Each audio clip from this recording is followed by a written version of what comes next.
હું અહીંથી તમને વચન આપું છું, ન્યાય આપ્યું હતું કે હું કોઈ પક્ષમાં શું નહીં, સરસ્વતી માની સોગંદ કહું છું, મારી કુળદેવીની, મારા પરિવારની, કે જીવન આખી હું કોઈ રાજકારણમાં નહીં જોઉં. કદાચ લડવાનું થાય છે ખેડૂત માટે તો લડીશ, પણ રાજકારણમાં હું નહીં જોઉં. તમને વચન આપું છું. અને આવો કદાચ કોઈ આવું વચન આપણને વિશ્વાસઘાત કરે તો એને રોડમાં જ મેન નખાય. આ નથી વિશ્વાસઘાત કર્યા પછી આપણે કંઈ કરી રહ્યા ને, એ આપણી આ ફાયદો ઉઠાવે છે. મેં કીધું તું કે રાજકીય નેતા ન હોય તો ચોક્કસ આવીશ. આવું 4 મહિના પહેલા મને એક ચેલેન્જ આપવામાં આવી હતી, અને ગઢવી છે ને એકવાર પકડે પછી મૂકી ન શકતા. અમારાથી પકડી ગયું છે, હવે મુકાય નહીં. કારણ કે આ મરવું, આંદોલન, આ બધું તો અમારા લોહીમાં છે. 450 આત્મવિલોપન ચારણોએ કર્યા છે આ દુનિયામાં. કેટલા? 450 થી ઉપર. તો આ મરી જવું, જો આ દુનિયામાં બીક ત્રણેય વસ્તુ નહીં આવે, યાદ રાખજો. એક આવે ધંધાની બીક, માણસ એટલે માણસ ડરતો હોય છે. બીજી બીક આવે મરી જવાની, અને ત્રીજી બદનામીની. આ ત્રણે જ બીક આવે. આથી વિશ્વ દુનિયામાં માણસને કોઈ બીક લાગતી નથી. આમાં મને એકેય બીક નથી.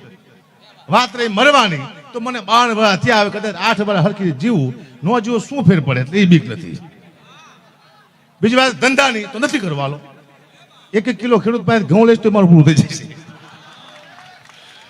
નથી ધંધો કરવો. ત્રીજી વાત બદનામીની, તો હું મારી પોતાની બદનામી કરું રોજ. એટલે મને કોઈ બદનામ કરી, મેં કીધું નથી કે હું સારો માણસ છું, દૂધનો જલે, હું તો પહેલાથી કહું છું ભાઈ. હવે આમાં ક્યાં મને કે અડે એવું છે નહીં ભાઈ. એટલે અહીંયા આવી ગયો છું. અને ખેડૂત જગતનો તાજ છે. ખેડૂત દિવસ છે ને ખેડૂત રાત છે. રાત પડે અને તમારી થાળીમાં એક રોટલો આવે, ત્યારે તમારે એમાં ખેડૂતના દર્શન કરવા પડે. મારી પાસે જમીન નથી, પણ હું એટલું માનું છું, ખેડૂતના કૃપાથી હું મારા બાળકો જમે છે અને ભૂખ લાગે ત્યારે ખાઈ શકે છે અને જીવી શકે છે. માત્ર કૃપા આવે તો ખેડૂત નહીં છે સાહેબ. સવાર પડે, નાસ્તો ભાખરી આવે, ત્યારે ખેડૂત યાદ આવે. અને આ વસ્તુ જો માણસ જમતો ને યાદ ન આવે તો એ માણસ નગુણો છે ને, જીવવાનો અધિકાર છે નહીં. ખેડૂતને ભગવાન માનવા જોઈએ, કારણ કે ખેડૂતથી ઉપર દુનિયામાં કોઈ છે નહીં સાહેબ. કાં તો ખેડૂત પરસેવો પાડી શકે, કાં ખેડૂત આહુડા પાડી શકે. બે ગાડે ન પાડી શકે. કાં પરસેવો પાડી શકે અને કાં આહુડા પાડી શકે. પરસેવો પાડે તો આહુડા ના પાડે, ને આહુડા પાડે તો પછી પરસેવો ન પાડે. અને ખેડૂત જેથી પરસેવો પાડવાનું બંધ કરે, ત્યારે માનવું કે દેશનો વિનાશ થઈ જાય છે. તમારા બાળકો રોડમાંથી આવી જાય છે, ભૂખથી તમને તડપતા હશો. આ તો દયાળુ છે, ખેડૂતમાં દયા છે. કારણ કે બીજાના બાળકો પણ એને પોતાના જેવા લાગે છે, કે બીજાના બાળકો ભૂખ્યા સુવે નહીં. એટલા માટે આખી રાત આખો દિવસ મહેનત કરી પરસેવો પાડી આ જે આપણી થાળીમાં અનાજ આવે છે, માત્ર ખેડૂતના પરસેવાનો અનાજ આવે છે. અને ખેડૂતને જે માન નથી ઓળખી શકતો, એ દેશનો વિનાશ થાય. હા, તમે બીજા દેશો તમે જો કેવી ખેડૂતની કદર કરે સાહેબ. ધાબા માથે જો અનાજ વાવતા એની ઇજ્જત થતી, ના સન્માન થતા હોય, તો આપણું કેમ? પણ આ આંદોલન એક વિનંતી હું અહીંયા બેઠા સરકારને કરું છું કે 2 હાથ જોડીને, કોઈ અપેક્ષા વિના, કોઈ સ્વાર્થ મારો આ નથી, કોઈ સ્વાર્થ નથી, કે ખેડૂતની જે કઈ માંગ છે આ પૂરી કરવાની કોશિશ કરો. આવી હું સરકારને અહીંયાથી વિનંતી કરું છું, કારણ કે સત્તાને આપણે વિનંતી કરી શકીએ, વિનંતી કરું છું. અને મારા બાપુએ 700 વીઘા જમીન વેચી નાખી નહીં, હવે મને ખબર પડી. એમને ખબર હતી કે થાંભલો આવશે મારો દીકરો. અને 700 વીઘામાં થાંભલા આવે એટલે હું તો મરી જ જઉં ને. હવે જમીન તો છે, થાંભલો મારી માથે મૂકે થાય. એક જ વ્યક્તિ આટલા બધા ખેડૂતને ભારે પડે છે, દુઃખની વાત છે. એક વ્યક્તિ. શું કામ? આ પહેલી વાર કોઈ રાજનેતા નથી, એટલે મને આંદોલન કેમું? કારણ કે કોઈ પણ નેતા તમારી દિશા ભટકાવી દે સાહેબ. તમને એટલું બધું મોટું ઊભું કર્યું હોય અને એક જ સેકન્ડમાં તમને તમારી દિશા ભટકાવી દે. નિલેશભાઈ, આ બરોબર થઈ રહ્યું છે, અને આવું જ કરવાનું છે આખી જિંદગી આપણે. શું? એકતા. આ આંદોલન રોજ કરે તો મળી જાય ને આપણે ભાઈ. આનું જલ્દી રિઝલ્ટ આવવું જોઈએ, એને આંદોલન કહેવાય. પણ આંદોલન એવું છે શાંત, બેઠા કોઈ માથાકૂટ નહીં. અને આંદોલનમાં જેટલું પણ નુકસાન કરી, એ નુકસાન પાછું આપણને છે, આપણા દેશને નુકસાન પહોંચાડી. પણ બેઠા આપણે આંદોલન કરી રહ્યા છીએ. આપણો અવાજ ઉપાડી અને સરકાર બાજુ આપણે મોકલી રહ્યા છીએ. સરકારની ફરજમાં આવે છે કે લાખો અવાજ ભેગા થાય ત્યારે એમ માનવું કે ભગવાન સાંભળે છે. લાખો અવાજ ભેગા થાય એટલે ભગવાનને પણ નીચું આવવું પડે છે, તો સરકારને તો આવવું જ પડે ને આપણી માટે ભાઈ. ભગવાન નીચે આવી જતો હોય લાખો અવાજથી. આ તો લાખો અવાજ થાય છે આ ગુજરાતમાં. તો સરકારને વિનંતી કરું છું કે આપ ચોક્કસ ખેડૂતોની માંગ, જે એમના તકલીફ છે, જે એમના મુદ્દા છે, એ પૂરા કરો, કારણ કે હવે ખેડૂત પૂરા થવાની તૈયારીમાં છે. એક ખેડૂતમાં છે ઓછામાં ઓછું 5 લાખનું દેણું છે, મને ખબર છે. એક ખેડૂતમાં ઓછામાં ઓછું. આમાં કંઈ આપણે કમી લેતા નથી. 28 રૂપિયાનું જીરું હોય, જેવું કાઢો તો મારી 1800 થઈ જાય. હું ખેડૂત નથી, પણ ખેડૂતનો છોકરો તો શું જ તે. 700 વીઘા જમીન મૂકી જાય. મારા બાપ દાદા મને કંઈક શીખડાય તો છે ને, શીખડાયું જ હોય. આ લોહીમાં આવે જ તે. એટલે હું જાણું છું થોડું ઘણું, એમ નથી. શું ખાતરના ભાવ છે, માવઠા થાય છે ને વરસાદ થાય છે, એ પાછું કોઈને ખબર જ નથી કેટલું નુકસાન ખેડૂત ભોગવે છે. 2 લાખ રૂપિયા લીધી હોય લોન, પાછું 12 મહિના ફરતીને ભરવા જવાની, વ્યાજમાં પૈસા લઈ લાવો ભરવી છે. માફ ન કરતું કોઈ આપણા પૈસા. એટલે ખેડૂત માટેના પ્રોગ્રામ છે. મારે ઘણી બધી ખેડૂતોની વાતો કરીશું, પણ એક નાની એવી સ્તુતિ માની કરું. શક્તિની શું લેવા? તમારે લડવું હોય તો શક્તિની જરૂર પડે ને, શક્તિ વિના તમે કોઈ લડી ન શકો ભાઈ. શક્તિ છે તો આ દુનિયા છે. હું અહીંથી બોલું છું, તમે સાંભળો છો, આ બે વગાડે છે. આ શક્તિ ન હોય તો આમાંથી કંઈ ન થાય. હું બોલી ન શકું, તમે સાંભળી ન શકો, આ બે વગાડી ન શકે. આખું બ્રહ્માંડ માત્ર ને માત્ર શક્તિમાંથી ચાલી રહ્યું હોય. ચાહે મોગલ હોય, ચાહે ઉમિયા ભવાની હોય, ચાહે ખોડિયાર હોય, ચાહે મેરડી હોય, ચાહે આવડ હોય, ચાહે ચામુંડ, અનેકો રૂપ છે માતાજીના. એક એક શક્તિ જે આપણામાં કામ કરી છે ને, આપણે થોડી વાર માટે યાદ કરી પછી આપણે ખેડૂતોના મુદ્દાની વાત કરશું. અને મારો મુદ્દો હાસ્યનો છે, તો આપણે કરાવું કે તમે થાકી ગયા છો. જો અહીંયા બધાએ વાર ઉતરાયો, એ બહુ મોટી દુઃખની વાત છે જીવનમાં. સાધુ સંતો પણ ઉપવાસ માટે બેઠા છે. આજ કેટલા દિવસ થયા? 4 દિવસથી સાધુ સંતો પણ આ સાધુ સંતો તાણે કરે બતાવો કે આમને ચા ખેતર ખેડવાય આવ્યા છે ને, એ આપણી માટે આવ્યા છે. આપ સૌએ એક સાથે મળીને અવાજ ઉપાડી છે, એનું ચોક્કસ ન્યાય મળશે. બતાવો સાધુ સંતો, બતાવો. જાઓ, આવું બે જાઓ. બાપુ ઘણા રહી જાય શું? આગા બે જો ને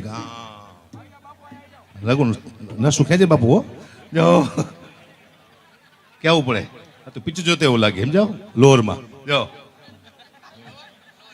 હા, આપ શું થાયકા પાયકા છો બધા, તો તમને થોડોક આનંદ પણ મારે કરાવવો છે. મુદ્દા તો આપણે વચમાં લેવાના છે, અને આ મુદ્દા લેવાની હવે જરૂર નથી, કારણ કે એને ખબર પડી જઈ છે કે આ મુદ્દો ઉપડી ગયો છે. હા, વાત તો જ્યાં તમારે પહોંચાડવાની, જ્યાં વાત પહોંચી જાય છે, આજને 2-4 દિવસ પહેલાની ખબર પડી જાય છે કે આ વખતનું આંદોલન અદ્ભુત છે. એટલે હા, એટલે ટૂંકમાં જે મુદ્દા ઉપર આપણું પણ એક અમુક માણસો આવ્યા થોડી વાર આનંદ કરવા માટે, તો 5-10 જોક્સ કહેતો જવું વચમાં પાછી આપણે આપણી આંદોલનની વાતો કરતા જઈએ, એટલે કોઈને કંટાળો ન હોય. માણસો બેસી રહે. વાહ, આડા પડો એમ કે છે. જાઓ, વાહ નીરજભાઈ, આડા પડો. સરંબડા ગામ તરફથી 51,000 રૂપિયા આવે છે. બોલો, જોરદાર તાળીના ગળે વધાવો. વાહ અનિલભાઈ, જાઓ લઈ લો, પૈસા લઈ લો, કારણ કે આંદોલનમાં જવાની જરૂર પડશે. આ દુનિયામાં પૈસા વિના કઈ થતું નથી, મને ખબર પડી જાય છે. શું કરવા? સમય એવો આવી ગયો અત્યારે, તમે નક્કી ન કરી શકો શું થવા બેઠું છે. આ દેશ રામરાજની વાટ જોઈ રહ્યું છે કે રામરાજ હવે ક્યારે આવે તો આપણા જીવનમાં શાંતિ આવડે. કારણ કે કવલી મારીને કૂતરા ધરવે, આ લાડલા ભોમને લજાવે. કવલી મારીને કૂતરા ધરવે, આ લાડલા ભોમને લજાવે. ખેતરનો તાત ભૂખો મરે છે, ખેતરનો તાત ભૂખો મરે છે, ઉભામાં ચોરને ચરાવે. આ દેશમાં રામરાજ કે દી હવે આવે, આ દેશમાં રામરાજ કે દી હવે આવે. આ આંદોલન અમારું તાવડું નથી, તું બગાડ.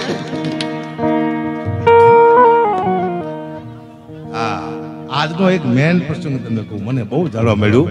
21 જૂન આજથી 98 વર્ષ પહેલા બારડોલીમાં સરદાર વલ્લભભાઈ પટેલે આ ખેડૂતના આંદોલનનું આહવાન કર્યું હતું. એ દિવસ આજે છે સાહેબ. સરદાર પટેલ હોત તો દુનિયામાં કોઈ તકલીફ પડે જ નહીં. સરદાર વલ્લભભાઈ જેવો પટેલ લોખંડી પુરુષ ઈ જો અત્યારે હાલમાં હોત, અથવા એના વિચારથી આપણે હાલતા હોત તો કોઈ દી વાંધો આવે, કારણ કે એવો પુરુષ હવે ક્યાંય થાય છે નહીં. વિચાર કરો, માત્ર ને માત્ર દેશ માટે જીવવા માટે કોઈ આવ્યો હોય તો એક સરદાર વલ્લભભાઈ પટેલ, માત્ર ને માત્ર દેશ માટે, કોઈ એક સમાજ માટે નહીં, દેશ માટે પોતાના બલિદાન દઈ દેવા, પોતાનો ત્યાગ કરી દેવો. અને એનો મુદ્દો 98 વર્ષ પહેલા સરદાર પટેલે ઉપાડ્યો હતો. એને આજ 98 વર્ષ ત્યાં સાહેબ. વાહ, બહુ યાદી અપાઈ સારી. જાઓ,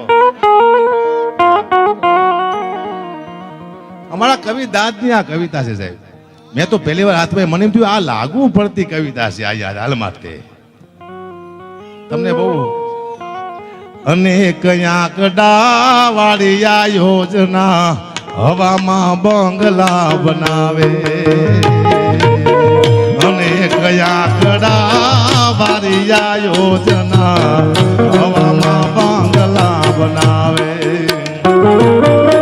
સુતેલા સપના લાગે સુવાડા, સુતેલા સપના લાગે સુવાડા, ઉઠીને આહુડા પડાવે આ દેશમાં રામ રાજ કેદી હવે આવે, આ દેશમાં રામ રાજ કેદી હવે આવે.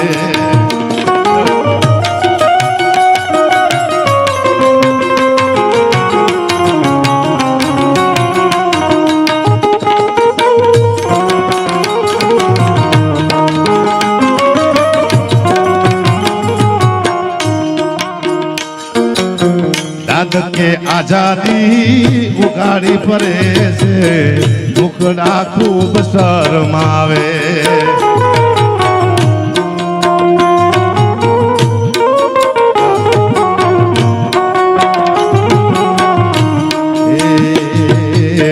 દાદ કે આઝાદી ઉગાડી ફરે છે, શરમે મુખડા છુપાવે. જાજા ધણીની ધણિયાળીને, જાજા ધણીની ધણિયાળીને કોણ હવે કપડા પહેરાવે આ દેશમાં રામ રાજ કેદી હવે આવે, આ દેશમાં રામ રાજ ક્યારે હવે આવે.